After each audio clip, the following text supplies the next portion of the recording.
The best type of satire is the type that, while relevant in the day, it seems to get more and more true with time and distance. As our reality becomes as cartoonish as what's presented within the satire, the more important satire becomes. The more we need to step back and reevaluate ourselves. Right now, there's a celebrity going through similar events to those portrayed in the episode. This statement is true right now at present during this video's production. It was true last year, and the year before, and it has been true every single year since 1994 when this episode came out. It will also be true in 3 months from now when the next big scandal gets released. Remember that this episode was originally written to be as over the top as possible, and any similarities to people alive or deceased or not even born yet within the episode was entirely coincidental. The episode starts with Bart and Lisa combing through cereal trying to get as much marshmallows as possible. Meanwhile, Homer tells them that he has a ticket to the Candy Industry Trade Show, a highly exclusive event. Because Marge is the one who can carry the most candy, it is decided that she is the one who gets the second ticket. This means that the kids need a babysitter. The choice is Ashley Grant, the grad student. See, Lisa? Nails aren't hard to tame. They all follow their video cartridges. Oh. Moving on, this video is going to be controversial enough as it is. So Homer and Marge attend the candy convention, and immediately Homer is his usual self and begins taking random candy. I have created a lemon ball so sour, it can only be safely contained in a magnetic field. The candy, known as 77X42, wait! Where the hell is the candy? I don't know.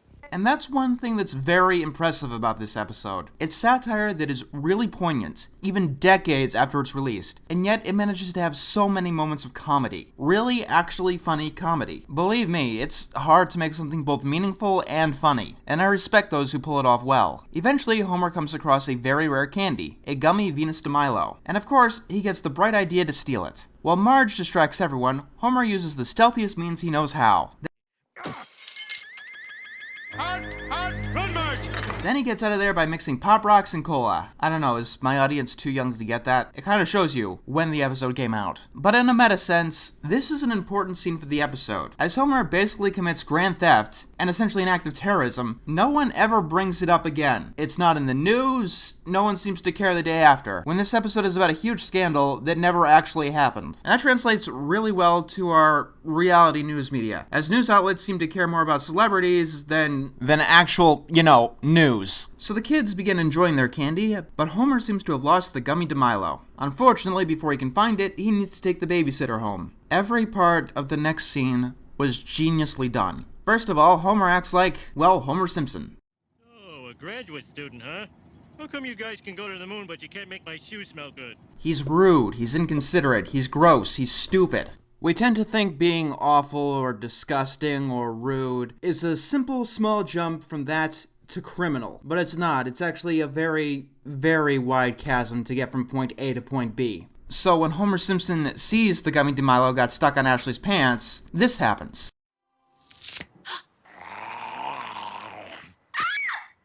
Thank you! The most important part of this scene is that it's a misunderstanding and not a lie or manipulation. They could have easily done that with Ashley Grant. I mean, in reality, high-profile cases like this, it seems that the person is either totally guilty or the accuser is totally lying. But there is a middle ground, one that happens distressingly too often, where a crime did happen, but the wrong guy was accused. And when the police catch the wrong guy, the innocent person still has to go through everything else that's portrayed in the episode. The next day, the family is enjoying their candy when an angry mob shows up at the Simpsons' home, led by Ashley Grant. He tries to explain himself, but it doesn't seem like the crowd wants any explanation of what actually happened. The only people who seem to stick by Homer are his family. Even his friends eventually turn on him. And Homer is constantly harassed by these protesters, despite the fact that he did nothing incriminating. And it's hard to tell what the protesters exactly want. Well, maybe vengeance, but whatever it is that they want, it's certainly not justice. And that celebrity, who's accused right now? I'm thinking there's about a 70% chance that, in your mind, he did it, 100%. There's no way he couldn't have done it. It doesn't matter if you could have never imagined him doing something like this before. In fact, that just makes the accusation even more believable for some reason. He was just so clever and insidious to be able to do this. Mob mentality is a major problem. Remember back when angry lynch mobs were just a bunch of people throwing flaming bricks into your house? In this day and age, upon a mere accusation of anything, you get ostracized by your friends and family. You'll probably get kicked out of your house, and if it wasn't constitutionally required, fired, no one would probably defend you in court, even if the police got the wrong guy. Counting on you to do something or say something to make it all better. I told her you were a decent man, but she wouldn't listen. Besides standing by you and supporting you, there isn't anything more I can do. And that's the sad truth of the matter. People set up with these accusations can't do shit. Homer gets a phone call from a man named Godfrey Jones to be on a show called Rock Bottom. If you don't know, it's a parody of a show that was called Hard Copy. It was basically the 90s equivalent of TMZ. You know, pulling up pointless drama alerts and malicious attempts to dive into other people's business and ruin their lives through very shoddy journalism. The Rock Bottom staff claims that they want to help Homer Simpson. If you ever get invited to an interview on one of these shows, it doesn't matter if you're the accused or the accuser, never take it. They will always backfire. As it does in the episode. Homer tries to tell his side of the story, but through manipulative editing, his story is flipped around and it makes him look super sketchy. It's a good thing that this would never happen in real life, right? Except it actually did happen on Hard Copy, and it still happens today. And it's done with almost all news, and actually quote-unquote reputable sources. They tend to only tell one side of the story. They'll use heavily manipulative editing to the point where it feels like you're watching an episode of SVU. Why? Because this man you used to know and love is actually a horrible monster and has been manipulating everyone. Keeps you on the edge of your seat and gets them ratings. It's the power of the editor. A news source doesn't have to use every clip they have. They can only use certain clips of an interview or discount points of view entirely if it doesn't agree with the story that they want to tell. Networks like Fox or NBC or CNN, they have two priorities before they actually tell news. The first is to get you to come back to the next broadcast. They do this by making sure that you won't be offended by the point of view they show, and the easiest way to do that is to build an echo chamber. The fastest way to fail at doing that is to be the dissenting voice that deviates from the lynch mob. After that, the second priority of the news station is to entertain you. After they have done both of those things, the network can try to actually tell a damn news story. Emphasis on story. I mean, CNN stands for the Creative News Network, for God's sake. Don't like it? Watch PBS. But first, she was a university honors student who devoted her life to kids until the night a grossly overweight pervert named Homer Simpson gave her a crash course in depravity. What Rock Bottom is doing here is something known as the ideal perpetrator and the ideal victim. Let me explain through Monty Python. We have found the witch. May we burn her? Who do you know she is a witch? She looks like one. I'm not a witch. I'm not a witch. But you are dressed as one. They dressed me up like this. If a real-life victim has no audience appeal, it is likely that the news source will ignore it entirely. And if the story turns out to be politically incorrect, you bet your ass they're going to ignore it. I mean, if Ashley Grant here was sexually harassing Homer Simpson, either the news media here would turn it into a joke, or they would ignore it entirely. Marge, kids, everything's gonna be just fine. Now go upstairs and pack your bags. We're gonna start a new life under the sea. Under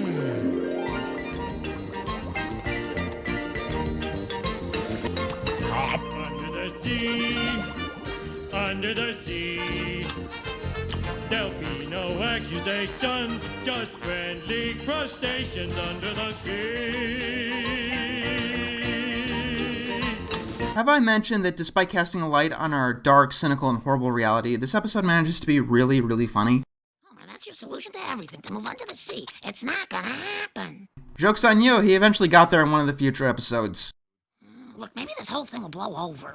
I'm sure that's what Michael Jackson thought. You know, that guy who was brought to court and accused of child molestation. Both times this happened, he was declared not guilty, and he was a walking punchline until the day he died. Right now, this celebrity that you're thinking of, whoever he may be, if he's declared innocent, let me guess, the legal system is broken. He just got lucky. The jury screwed up. The prosecution wasn't hard enough. The lawyers acted unscrupulously. The judge was biased in some way. I know this is going to happen because it's a psychological defense mechanism. Wanting something bad to happen to an innocent man, wanting him to get shot or lynched or die, or get thrown in jail, that's a pretty shitty thing to do, if he was innocent. When someone we've done this to for so long is declared innocent, it's much easier to blame the justice system for doing something bad than to blame ourselves for doing something bad. It's easier to believe that the world screwed up than to believe that we've screwed up. If you think that this celebrity or person or whoever has done something bad, even though he hasn't gone to court yet, well, if he declares guilty, chances are you're going to forget about him entirely, and forget that that time spent in outrage was totally wasted, as you are not a lawyer, you are not a judge, you probably don't know these people personally, and you were definitely not on the jury. But if he was declared innocent, I can guarantee you'll be feeling this outrage for a very, very long time. Simpson scandal update. Homer sleeps nude in an oxygen tent, which he believes gives him sexual powers. Meanwhile, politicians are laundering a shit ton of money and scamming the American people out of their rights and freedoms. But that's not important because we all expect that to happen. I don't know Homer Simpson. I never met Homer Simpson or had any contact with him, but I'm sorry, I can't go on. That's okay. Your tears say more than real evidence ever could. Somehow, I don't think this episode would have been made today. Homer sees an over-dramatized movie on his events before all the facts came out. That happens too. Media, news or otherwise, will always try to paint our reality as black and white as possible, to be easier to digest to a mass audience. Reality is nuanced, and nuance is hard to stomach. Situations like these are never black and white, and that can make people feel unsure of themselves and uncomfortable. People would rather believe Law and Order when it says that every legal defense we have is letting thousands of criminals go free, than hear of the millions who have been prevented from being falsely imprisoned because of it. No, Mr. Simpson, that's sexual harassment. If you keep it up, I'll yell so loud the whole country will hear. With the man in the White House? Not likely. You know, the guy who was impeached for sexual relationships. Now, here are some results from our phone-in poll. 95% of the people believe Homer Simpson is guilty. Now, of course, this is just a television poll, which is not legally binding, unless Proposition 304 passes, and we all pray it will. Remember, this episode was written as over-the-top satire, but nowadays, it seems like this is exactly what people want. When every not guilty verdict is touted as a failure of the legal system, we have problems. And yes, there are people doing that. For example, many statistics say that not guilty verdicts in rape cases are a rapist getting free. And yes, there are many, many people doing this. I swear, we're only a few years off from attacking defense attorneys in cases like this. If you think that the criminal justice system is wrong in each and every one of these cases, the more not guilties we get. You get your torch, I'll give you a good recommendation for the pitchfork, and I'll point you to the lynch mob. And I'll give you the addresses of a few good witches too. You can burn them on the way there. Even towards the end, presented with no new evidence at all, common consensus sways Homer's own family to start doubting his innocence. And yes, this happens too. Remember those after-school specials in the 90s that said peer pressure was bad? Well, yeah. In your adult life, it is still bad. Remember, once upon a time, our peers said that we should segregate schools by race. And the number one reference that I am running into the ground is Homer Simpson. Yeah, pretty much. I do end up losing respect for people who joke about these big celebrities going through trials and scandals. Not because it's unfair to judge someone before, you know, a judge who has spent years going through a law school and many years as a lawyer examining all kinds of cases, or a jury who is given confidential information and is given special insight to a case that the public often isn't allowed to see. No, I lose respect for these people as comedians because making fun of a scandal is one of the most hack things that you can do. The kids have a great idea how you can clear your name. The media's making a monster out of you because they don't care about the truth. All they care about is entertainment. Well, you need a forum where they don't even know the meaning of the word entertainment. Public access television. You thought I was joking, right? No, if you want a reliable news story, you talk to the people with the shittiest setup and the least budget in the world. People spend a lot of money trying to tell the story through their own filters. Back in the 90s, at least. Now on the internet, you can talk to the people who are directly affected. Half of the world's population is on the internet. People in natural disasters or escaping wars can tweet about their situation. Last year, during the Paris bombings, because of things like Twitter and Tumblr and Facebook, I was able to hear about these things 12 hours before any news source on television could even figure out what the hell was going on. And there were no filters. People who had political spins seem to have vanished then. Or at least they were drowned out by the people who were actually going through the incidents. What I'm saying is that mainstream television news sources are kind of obsolete, and I can't wait until they're as dead as print media. Unfortunately, you're going to get a lot more Homer Simpson stories before that happens, as these sources try anything in their power to attract viewers and stay relevant. Before CNN dies, it's going to look like TMZ. Hello, I am Homer Simpson, or as some of you wags have dubbed me, Father Goose. You know, everybody believed the worst about me right away. Nobody cares that I didn't do it.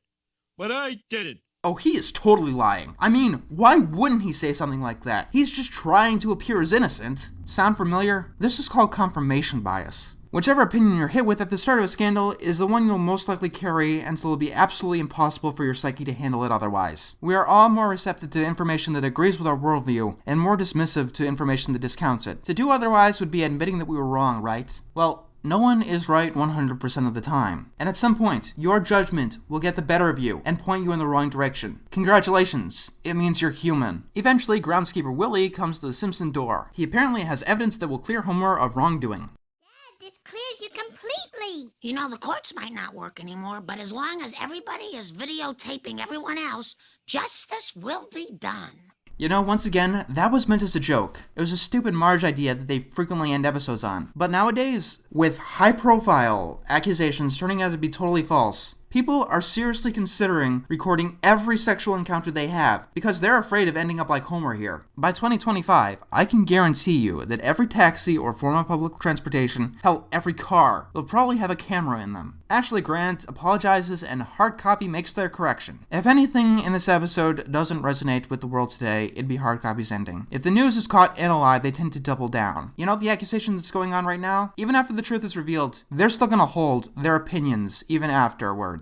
The people who think that this guy is guilty right now, even if he's declared not guilty, the news sources reporting this are still gonna think he's guilty, always. They'll report on how justice wasn't served, on how we're not taking this seriously enough. They might report on how the presumption of innocence or burden of proof are flaws and we need to get rid of them. Why am I blaming the news sources? That goes with the general public. Even after a scandal is over and a person is declared not guilty in court, there will be a large majority of people who will still believe that the Homer Simpsons are guilty. They'd never be able to get a job again because these stories are the first thing that a boss would Google. Everyone is still going to look at them with suspicion and they'll never get their own lives back.